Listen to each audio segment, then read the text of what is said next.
जय स्वामीनारायण विद्यार्थी मित्रों, આપણે ગયા લેક્ચરમાં પ્રશ્ન 12 સુધી સ્વાધ્યાય 1 ના જોઈ ગયા હતા। લેક્ચર 16 હતો, હવે લેક્ચર 17 છે। આપણે 26મી ઓગસ્ટ માટે પ્રશ્ન 13 જોઈએ કે ગણ x એ અરિક્ત ગણ છે। Star is p of x cross p of x to p of x, જ્યાં a સ્ટાર b બરાબર a માઇનસ b યોગ b minus a for all ab belongs to p of x દ્વારા વ્યાખ્યાયિત છે। એટલે કે ગણ a અને b વચ્ચે કોઈ પણ તમે સ્ટાર ક્રિયા લો તો એ બેની બાદબાકી કોઈ પણ ક્રમમાં એના યોગગણ જેટલી થાય એના વડે વ્યાખ્યાયિત હોય। આપણે સાબિત કરવાનું છે કે ખાલી ગણ એ સ્ટાર માટે તટસ્થ છે અને p of x ના તમામ ઘટક a એ વ્યસ્ત સંપન્ન છે તથા a inverse is equal to a।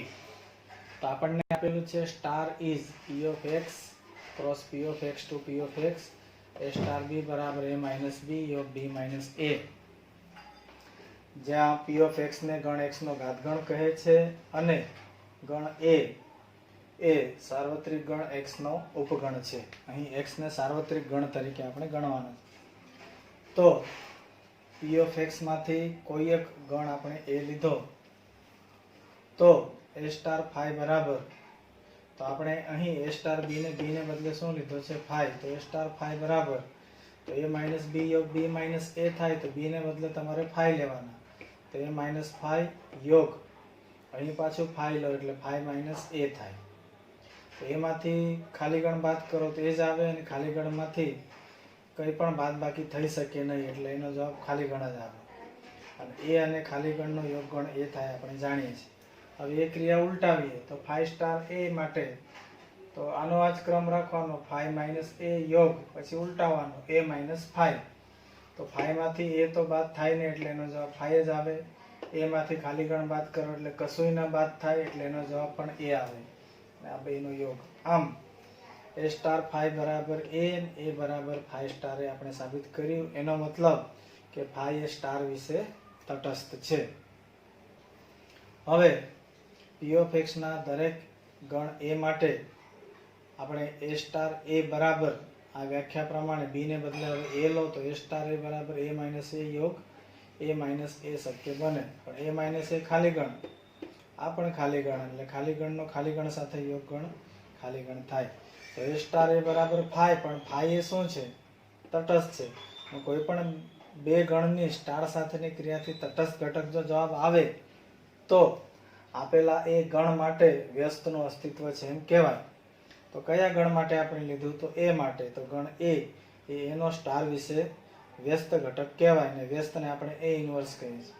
આમ a ઇન્વર્સ બરાબર a જે આપણે સાબિત કરવાનું છે અને પ્રત્યેક p of x ના ગણ a માટે વ્યસ્તનું અસ્તિત્વ છે એટલે કે વ્યસ્ત સંપન્ન છે એમ કહેવાય। પ્રશ્ન 14 ગણ a બરાબર 0 થી 5 પર દ્વિક ક્રિયા સ્ટાર નીચે પ્રમાણે વ્યાખ્યાયિત છે, જ્યાં a સ્ટાર b બરાબર a પ્લસ b, જો a પ્લસ b એ 6 થી નાના હોય અને a સ્ટાર b બરાબર a પ્લસ b માઇનસ 6, જ્યાં a plus b greater than or equal to 6, એટલે કે 6 કે 6 થી મોટા હોય। તો આ રીતે બંને પરિસ્થિતિ માટે a સ્ટાર b ના બે અલગ અલગ સૂત્ર છે। તો તે પરથી સાબિત કરો કે આ ક્રિયા માટે 0 એ તટસ્થ ઘટક છે અને આ ગણનો પ્રત્યેક શૂન્યતર ઘટક વ્યસ્ત સંપન્ન છે। તો અહીં 6 માઇનસ a એ નો વ્યસ્ત ઘટક છે એ સાબિત કરવાનું છે। તો આપેલી શરત માટે ધારો કે સ્મોલ e એ સ્ટાર વિશે તટસ્થ ઘટક છે, તો પ્રત્યેક a બિલોંગ્સ ટુ a માટે આપણે તટસ્થની વ્યાખ્યા પ્રમાણે a સ્ટાર e બરાબર a થવું જોઈએ અને e સ્ટાર a બરાબર પણ a થવું જોઈએ।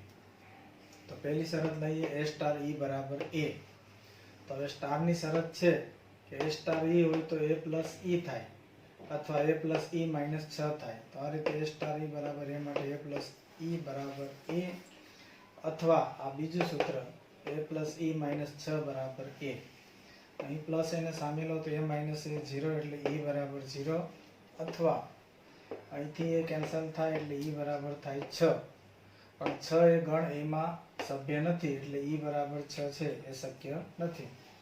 તો ઈ બરાબર 0 માટે હવે ઉલટી આપણે ઈ સ્ટાર એ લઈએ તો ઈ સ્ટાર એ માં આપણને ઈ પ્લસ એ મળે.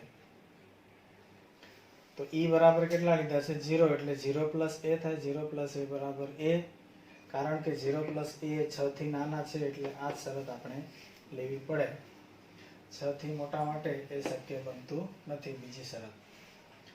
તો હવે ઈ બરાબર 0 માટે આપણને એ સ્ટાર ઈ બરાબર એ બરાબર ઈ સ્ટાર એ સાબિત થાય છે. તેથી 0 એ સ્ટાર વિશે તટસ્થ એટલે કે એકમ ઘટક છે.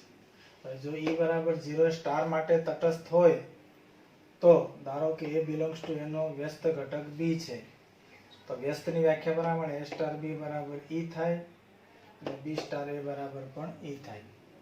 તો હવે શરત પ્રમાણે એ સ્ટાર બી બરાબર ઈ નું મૂલ્ય 0 છે એટલે એ સ્ટાર બી બરાબર આપણે 0 લઈએ. તો એ સ્ટાર બી બરાબર અહીં શરત પ્રમાણે એકવાર a પ્લસ બી થાય એના બરાબર 0 અથવા a પ્લસ બી માઇનસ 6 બરાબર 0. તો બી બરાબર થાય માઇનસ એ અથવા બી બરાબર થાય 6 સામે લો એટલે 6 માઇનસ એ. હવે જો a નું મૂલ્ય 0 હોય તો બી પણ થઈ જાય 0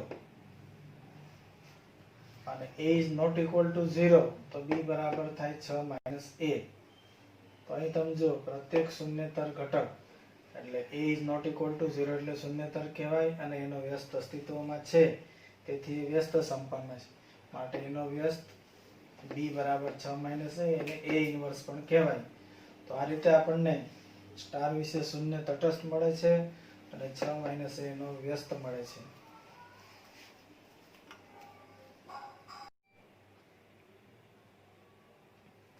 પ્રશ્ન 15 ગણ a બરાબર -1 0 1 2 અને ગણ b બરાબર -4 -2 0 2 અને આપેલા વિધેયો f અને g બંને a થી b પરના વિધેય છે. જ્યાં f of x બરાબર x² - x for all x belongs to a અને g of x બરાબર 2 mod of x - 2 -1 અને x belongs to a દ્વારા વ્યાખ્યાયિત હોય તો f અને g સમાન વિધેય છે. તમારા જવાબની યથાર્થતા ચકાસો. તો બે વિધેય સમાન થવા માટે એના પ્રદેશ અને વિસ્તાર છે સમાન થવા જરૂરી છે. તો અહીં પહેલું વિધેય છે f is a to b f of x બરાબર x² - x અને g is a to b g of x બરાબર 2x માનાંકમાં half -1 x belongs to a છે. તો બંને વિધેયનો પ્રદેશ a છે -1 0 1 2. તો બંનેનો પ્રદેશ df અને dg, f નો પ્રદેશ df અને g નો પ્રદેશ dg બરાબર ગણ એ બંને કોમન છે એટલે પહેલી શરતનું પાલન થાય છે. બીજી શરતમાં f of x નું સૂત્ર છે x² - x. તો એનામાં આપણે a ની પહેલી કિંમત લઈએ -1 તો -1 નો વર્ગ કૌંસમાં -1 તો આનો વર્ગ થઈ જાય 1 ને આ થાય +1 1 ને 1 2. ત્યાર પછી બીજી કિંમત છે f of 0. તો આ સૂત્રમાં 0 નો વર્ગ 0 -0 બરાબર 0. f of 1 લો તો 1 નો વર્ગ -1 1 નો વર્ગ -1 પણ 0. છેલ્લી કિંમત 2 છે તો f of 2 તો 2 નો વર્ગ -2 2 નો વર્ગ 4 માંથી 2 ગયા એટલે 2 માટે વિધેય f નો વિસ્તાર થાય 0 અને 2. એવી જ રીતે g of x નું સૂત્ર છે 2 માનાંકમાં x - હાફ માનાંકની બહાર -1. તો g ની પણ પ્રદેશ એ જ છે એટલે પહેલી કિંમત -1 લો તો 2 -1 માનાંકમાં -હાફ અને બહાર -1 -1 ને -હાફ -3/2 2 2 કેન્સલ થાય -3 નો માનાંક +3 માંથી 1 ગયા તો 2. બીજી કિંમત g માં 0 લો તો g of 0 તો અહીં 0 -હાફ એટલે -હાફ નું થઈ જાય +હાફ 2 2 ઉડી જાય એટલે 1 -1 0. g of 1 તો સૂત્રમાં 2 કૌંસમાં 1 -હાફ 1 માંથી હાફ એટલે આ +હાફ રે આ 2 સાથે કેન્સલ થાય 1 - 1 એટલે 0 અને છેલ્લી કિંમત છે 2 તો g of 2 લો તો g of 2 કૌંસમાં 2 - હાફ 2 - હાફ એટલે 3/2 2 2 4 -1 2 2 કેન્સલ 3 માંથી 1 ગયા તો 2. તો g નો વિસ્તાર rg બરાબર પણ તમે જુઓ તો 0 ને 2 છે રિપીટ થાય લખવાના નહીં. તો વિધેયનો વિસ્તાર પણ સમાન થાય છે. તો આ પરિણામ 1 અને પરિણામ 2 પરથી પ્રદેશ ને વિસ્તાર સમાન હોવાથી આપેલા બે વિધેય છે એ સમાન છે.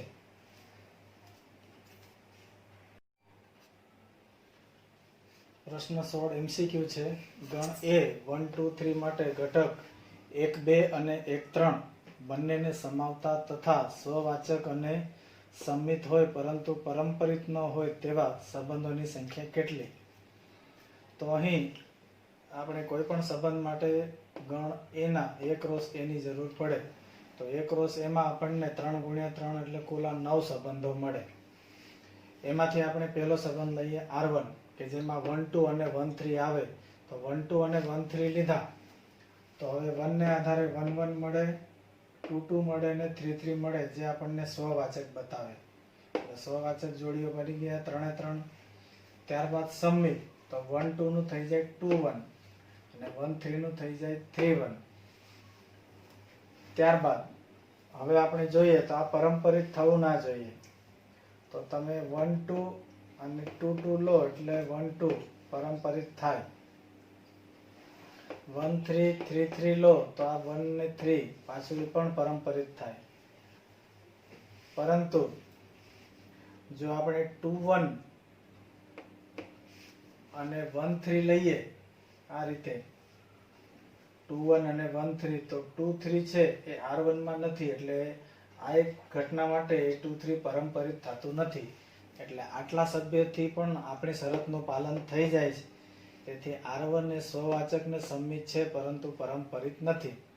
હવે 1 ક્રોસ A ના કુલ 2 4 ને 3 7 માંથી આ બે ઘટકો નથી. હવે એનો સમાવેશ કરવા જઈએ 2 3 લો એટલે એનું સંમિત 3 2 આનામાં લેવો જ પડે. તો એ લેવા જાઓ તો આખે આખો 1 ક્રોસ A થાય તો એ પરંપરિત થઈ જાય. તો એનો મતલબ આ બે શરતોનું પાલન થાય પણ પરંપરિત ન હોય તેવો માત્ર એક જ સંબંધ R1 શક્ય છે. પ્રશ્ન 17 ગણ A 1 2 3 તો એનામાં 1 ક્રોસ A તો આ જ થાય આપણે જે લીધેલો છે. તો એનામાં 1 2 માત્ર 1 2 ઘટક છે એને સમાવતા સામ્ય સંબંધની સંખ્યા કેટલી?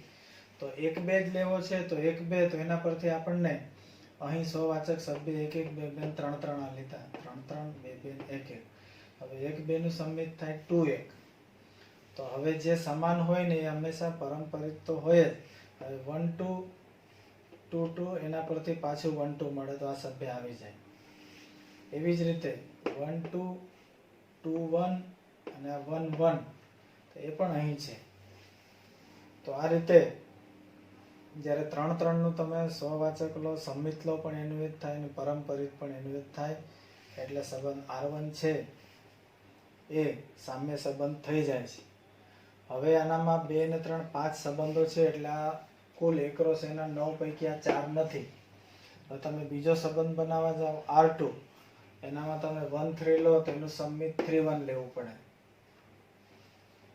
1 3 નું સંમિત 3 1. તો એ જ રીતે એનું પરંપરિત 1 1 થાય. એવી જ રીતે તમે 2 3 લો તો 2 3 નું સંમિત થાય 3 2. એટલે આ જે બધા સંબંધો સમાવવા જાઓ તો એ 1 ક્રોસ A ગણ પોતે જ થઈ જાય.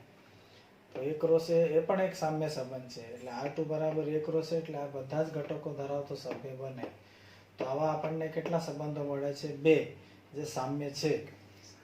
જ્યારે એક જ ગણ હોય ત્યારે આપણે 2 લેવાના અને આવી રીતે 2 હોય ત્યારે આપણને માત્ર એક જ સંબંધ મળે છે.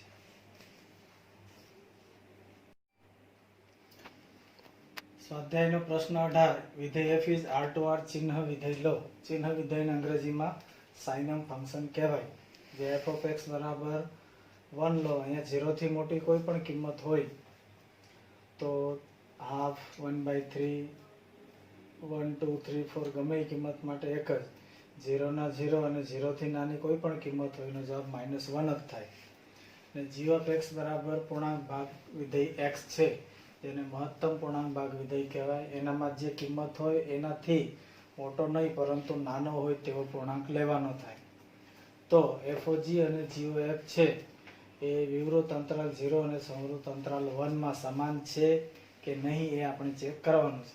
તો અહીં આપણે 0 લેવાના નથી. 0 થી મોટી સંખ્યા અપૂર્ણાંક 1 સુધી અને 1 પણ લઈ શકાય. તો અહીં ઘણી બધી કિંમતો પૈકી આપણે g of x માટે હાફ લીધા. તો f of હાફ એટલે 0 થી મોટા કહેવાય. તો f of હાફ અહીંયા લઈએ 0 થી મોટા એટલે એનું મૂલ્ય કેટલું લેવાનું? 1. પછી અહીંયા 1/3 લો તો પણ 1 આવશે, 1/5 લો તો પણ 1 જ આવશે. તો f ઓફ હાફનું મૂલ્ય થયું 1, એટલે એ થઈ ગયું g ઓફ 1. હવે g ના સૂત્રમાં તમે g ઓફ 1 લો તો પૂર્ણાંક ભાગ 1 થાય અને 1 નો પૂર્ણાંક ભાગનું મૂલ્ય 1 થાય. હવે f of g of x તો f of g of x એમાં પાછું આપણે x ની કિંમત હાફ લીધી, તો g ઓફ હાફ તો અહીંયા હાફ લઈએ તો હાફનો પૂર્ણાંક ભાગ હાફથી નાની પૂર્ણાંક સંખ્યા 0 આવે, એટલે g ઓફ હાફનું મૂલ્ય અહીં આપણને કેટલું થવું જોઈએ? પૂર્ણાંક ભાગ હાફ. તો પૂર્ણાંક ભાગ હાફનું મૂલ્ય થાય 0, એટલે f ઓફ 0 થયું અને f ઓફ 0 એ x બરાબર 0 માટે 0 જ થાય. તો અહીં 1 અને 0 છે, બે જવાબ સમાન થતા નથી. આમ g ઓફ x ને f of g of x એ આપેલી કિંમત માટે હાફ માટે સમાન થતા નથી. તમે 1 માટે લેશો તો 1 માટે થાય, પરંતુ હાફ માટે થતા નથી, એટલે દરેક માટે એ સમાન નથી.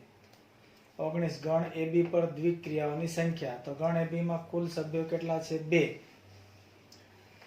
તો 2 સભ્યો છે, તો અહીં આપણને 1 ક્રોસ A ના સભ્યો કેટલા મળે? 2 ગુણ્યા 2 4 સભ્યો મળે.